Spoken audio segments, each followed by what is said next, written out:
Hello dear, this is day number 4. आपण मागच्या 4 डेजपासून न्यूमेरिकल सॉल्व करतो आहे. Now this is chapter number 2, that is chemical kinetics. This is second video on chemical kinetics. बघा, आपण मागच्या वर्षी जे काही क्वेश्चन विचारले गेले एमएसटीसाठी ते सगळे क्वेश्चन आपण सॉल्व करतोय. चला, आजचा क्वेश्चन काय आपण ते बघूया. म्हणून नेहमी लक्षात घ्या, न्यूमेरिकल सॉल्व करताना तुमचे बेसिक फॉर्म्युलेस, त्या प्रत्येक टर्मचा मिनिंग हे परफेक्ट असणं गरजेचं आहे. ठीक आहे, तर आपण हे प्रॉब्लेम सिरीज कंटिन्यू करूया. Now let's start the first numerical. What is that given? For a chemical reaction, rate law is एक रिॲक्शन दिली आहे. रिॲक्शनचा रेट लॉ तुम्हाला दिला आहे. Rate is equal to K into concentration of A raise to power 2 into concentration of B. या इक्वेशनला आपण काय म्हणतो? Rate law. रेट लॉ तुम्हाला दिला एका पर्टिक्युलर रिॲक्शनचा. What next? If concentration of A is double at constant concentration of B. जी रिॲक्शन आहे त्याला एक कंडिशन दिली की तुम्हाला कॉन्सन्ट्रेशन ऑफ एला काय करायचं आहे? डबल करायचं आहे, पण त्यावेळेस बीचं कॉन्सन्ट्रेशन हे कॉन्स्टंट ठेवायचं आहे. म्हणजे आपण फक्त एलाच काय करतोय? कॉन्सन्ट्रेशनमध्ये त्याला डबल करतोय. The rate of reaction increases by the factor of. एकदम सिम्पल प्रॉब्लेम आहे. 2019ला विचारलेला प्रॉब्लेम आहे CETसाठी. बघा प्रॉब्लेम सॉल्व कसं करायचं आहे. आता आपण काय करूया, एक त्यांनी जो रेट लॉ दिला आपल्या, rate is equal to k into concentration of a raised to power 2 into concentration of b. आता कंडिशन अप्लाय करा. कंडिशन अप्लाय करायची म्हणजे काय? ज्याला तुम्ही पॉईंट नंबर 1 मेन्शन केलं आहे ती कंडिशन अप्लाय करा.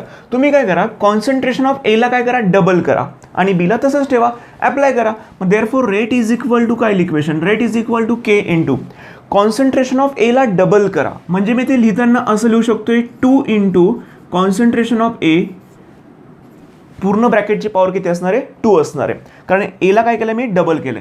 आणि बीला आहे तसंच ठेवा. वरती पण आहे तसंच होता, आता सुद्धा आहे तसंच आहे. Just simplify it. Rate is equal to K. आता हे याचा प्रत्येकाचा स्क्वेअर करा. Multiply by 4 into A raise to power 2 into concentration of B. बघा, या इक्वेशनला आता कम्पेअर करा आधीच्या इक्वेशनसोबत. ठीक आहे, याच्यातले बरेचसे पार्ट तुम्हाला सेम दिसत आहे. रेट के सेमच आहे. A raise to 2 B, A raise to 2 B. मग मला सांगा, नवीन फॅक्टर कुठला ॲड झाला? हा, म्हणजे आधीच्यापेक्षा नवीन जो रेट आला आहे तो 4 फॅक्टरने वाढला. That's all. This is the answer. Option 4 is correct. That is option A is correct.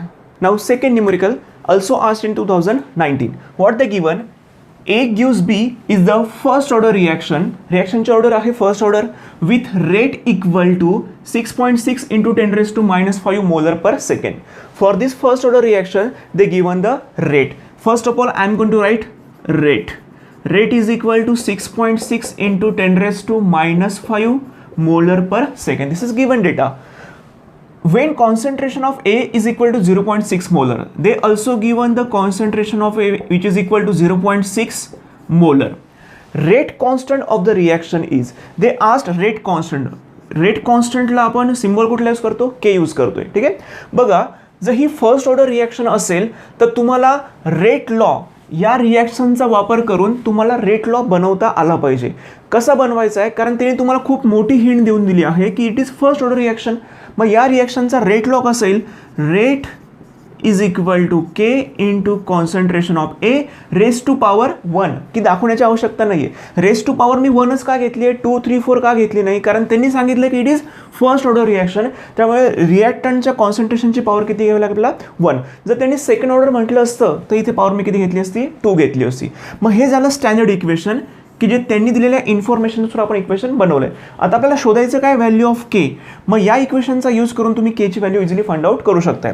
The value of rate, rate is equal to 6.6 into 10 raised to -5 which is equal to K into concentration of A.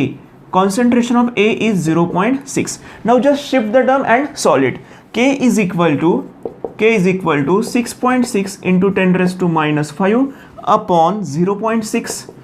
That is K is equal to 6.6 into 10 raised to -5. याला मी असं म्हणू शकतोय, it is 6 into 10 raised to -1. तो -1 वरच्या साईडला जाणार, +1 होणार. म्हणजे आपला केचा आन्सर येईल 6.6 अपॉन 6 इंटू 10 raised to -5 आणि हा वरती त्यांना प्लस होईल 10 raised to -4. K is equal to 1.1 into 10 raised to -. ठीक आहे, this is the answer. 1.1 into 10 raised to -4. That is 1.1 into 10⁻⁻⁴. बघा खूप क्लोज आन्सर दिले. आपलं ऑप्शन कुठलं आहे? -4. That is option C is correct. Now next numerical, what they given, it is asked in 2019, the half-life period of first order reaction is 200 minutes. Half-life period दिलाय 200 minutes. Reaction कुठली आहे? First order reaction. First order रिॲक्शनचा half life period that is दिले आहे, it is T half is equal to 200 minutes. मग हे मिनिटचं second करायचं की नाही करायचं? नाही करायचं, कारण तुम्ही इथं चेक करा, प्रत्येकाचं युनिट काय दिलं आहे? Per minute. जर इथं सेकंड राहिलं असतं आपण याला सुद्धा सेकंडमध्ये कन्वर्ट केलं असतं. मग आता सेकंडमध्ये कन्वर्ट करायची आवश्यकता नाही आहे. T half is given, this is first order reaction, that is also hint for us. The rate constant will be, rate constant काय असेल? Value of K they asked. Rate constant काढायचा आहे, टी हाफ दिलाय. Which equation we are going to use? Equation is T half is equal to 0.693 upon K. Now we have to find out the value of K. Therefore, K is equal to 0.693 upon T half. 0.693 upon T half. T half तुम्हाला किती दिला आहे? 200 minutes. जर आपण हे simplify केलं तर आपल्याला आन्सर मिळत आहे 0.0034 समथिंग. Yes or no? मग पॉईंट शिफ्ट करा, तुम्हाला आन्सर मिळणार आहे 3.4. म्हणजे आपल्याला answer 3.465 into 10⁻⁻3. This answer is correct. Option B is correct. चला नेक्स्ट न्यूमेरिकल आपण बघूया. Asked in 2019, the activation energy of the reaction is 0. Activation एनर्जीला आपण सिम्बॉल कुठला यूज करतो? EA. EAची व्हॅल्यू किती दिली आहे? 0. It's rate constant at 280 kelvin is 1.6 into 10⁻⁻6 per second. काय दिलं बघा? एनर्जी ऑफ ॲक्टिवेशन 0 दिली आहे, EA is equal to 0. Rate constant K दिला आहे तुम्हाला कुठल्या टेम्परेचरला? टेम्परेचर आहे 280 केल्विन. 280 केल्विनला रेट कॉन्स्टंट केची व्हॅल्यू आहे 1.6 into 10⁻⁻6 per second. What next? The rate constant at 300 kelvin is. मग आता मी याला सपोज T1 म्हणतोय आणि ते T2 तुम्हाला सांगितलं आहे 300 केल्विन. त्यावेळेसचा तुम्हाला रेट कॉन्स्टंट काढायचा आहे. मग मी T1चा रेट कॉन्स्टंट K1 म्हणतो आणि T2चा रेट कॉन्स्टंट K2 म्हणतोय. तुम्हाला K2ची व्हॅल्यू काढायची आहे. ठीक आहे. आता बघा, energy of activation T1 T2 K1 K2 डोक्यात लगेच काय आलं पाहिजे? Arrhenius equation. Arrhenius equation in the form of log. Equation बघा काय आहे ते Arrhenius equation. It's a log of K2 upon K1 is equal to energy of activation that is EA upon 2.303 into R T2 minus T1 upon T1 into T2. That's all. हे equation आहे. या इक्वेशनला आपण Arrhenius equation म्हणतोय. Actually Arrhenius इक्वेशनला modify करतो आपण वेगवेगळ्या टेम्परेचरला फॉर 2 डिफरंट टेम्परेचर, आणि मॉडिफाय केल्यानंतर आपल्याला अशा टाईपचं इक्वेशन मिळतंय. आता या इक्वेशनमध्ये बघा तुम्हाला शोधायचं काय आहे? आपलं टार्गेट आहे to find out the value of K2. Now just put value 1 by 1. Now here log of K2 upon K1. तुम्हाला K2 शोधायचं आहे, K1ची व्हॅल्यू तुम्हाला दिली आहे. मग मी इथे मेन्शन करतोय that is K2 upon value of K1 is 1.6 into 10⁻⁻6 is equal to EA. EAची व्हॅल्यू किती आहे? 0 upon 2.303 into R. T2 minus T1 300 minus 280 300 minus 280 upon 280 into 300. बघा ना, प्रॉब्लेम किती इझी लेवलचा दिला आहे. आता ठीक, हे मी तुमच्यासाठी इथे लिहून दिलं आहे. पण आता मला सांगा, इथे व्हॅल्यू किती आहे? 0. मग 0 असताना पुढे काही सॉल्व करायची आवश्यकता आहे का? नाही. या सगळ्या टर्म काय होऊन गेल्या? 0 होऊन गेल्या. मग आता उरलं फक्त काय? Log of K2 upon 1.6 into 10⁻⁻6 is equal to what? 0. कारण हे 0 असल्यामुळे बाकी सगळ्या टर्म काय झाल्या? 0 झाल्या. मग आपण इथे काय करू आता? Log of K2 minus log of this, म्हणजे लॉग ऑफ A अपॉन बीचा आपण फॉर्म्युला यूज करतोय. Therefore log of K2 is equal to आधी हवं एक स्टेप वाढवून घेऊ आपण. Log of K2 minus log of 1.6 into 10⁻⁻6 is equal to 0. मग आता हे मायनस लॉग टर्म जे आहे तिकडे शिफ्ट करा, ती प्लस होऊन जाणार.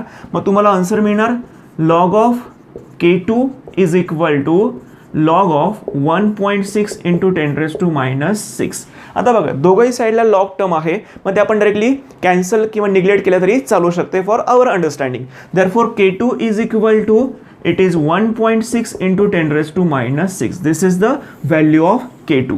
मग K2 आपल्याला आन्सर मिळालं इट इज 1.6 इंटू 10⁻⁶.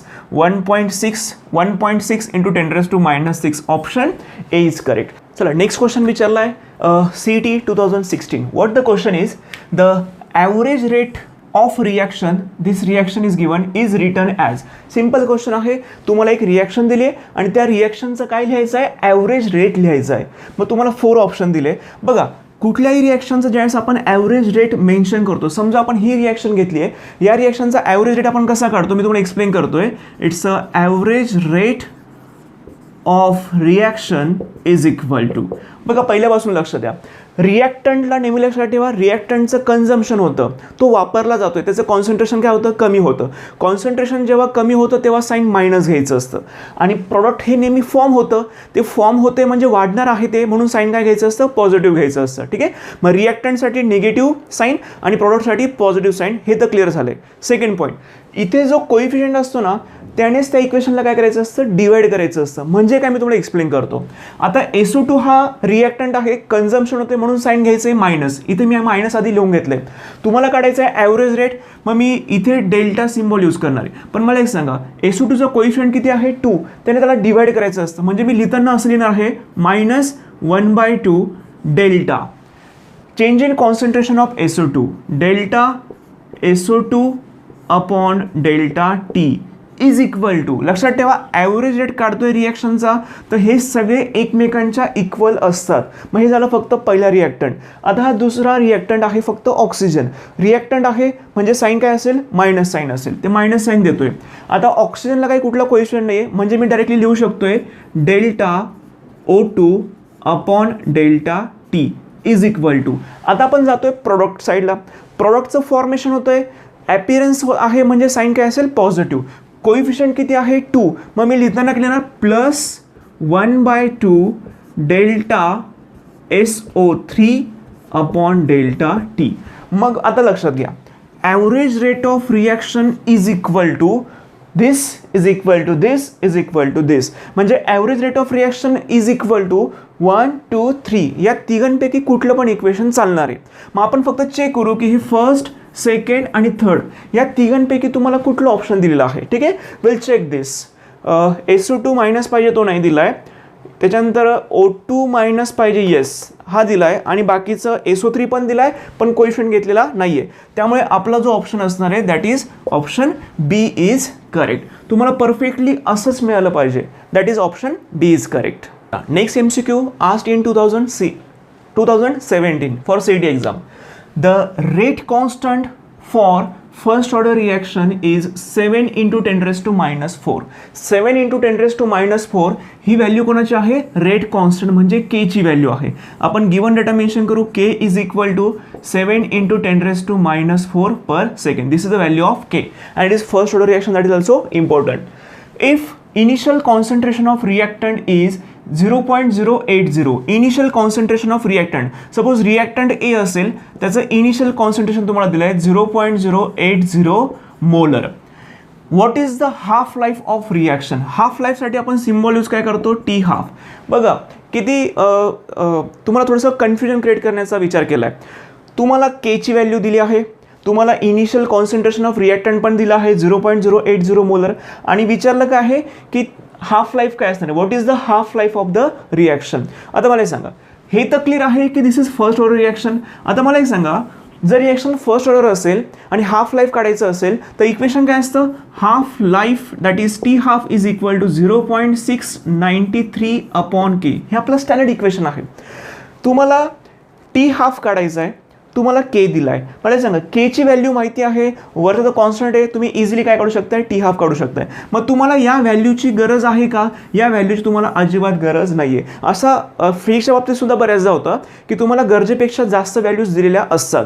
तर बी केअरफुल अबाउट दॅट. तुम्हाला महत्त्वाचं काय कळलं की ही फर्स्ट ऑर्डर रिॲक्शन आहे, तुम्हाला K ची व्हॅल्यू दिली आहे आणि तुम्हाला T हाफ काढायचा आहे. That's all. Don't worry about this the initial concentration. Now just put the values and solve it.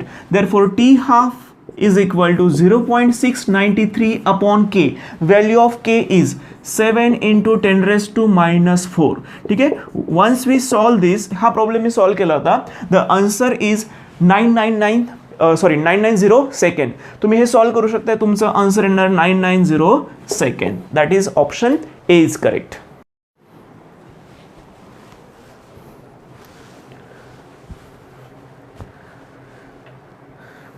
चला आता मी तुम्हाला बरेचसे प्रॉब्लेम सॉल्व करून देतोय.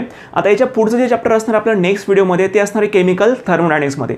केमिकल थर्मोमधले सुद्धा खूप सारे प्रॉब्लेम्स एक्झामला विचारले जातात. ठीक आहे. तर आपण नेक्स्ट व्हिडिओमध्ये आता कंटिन्यू करूया. Bye everyone, take care, stay at home, all the best.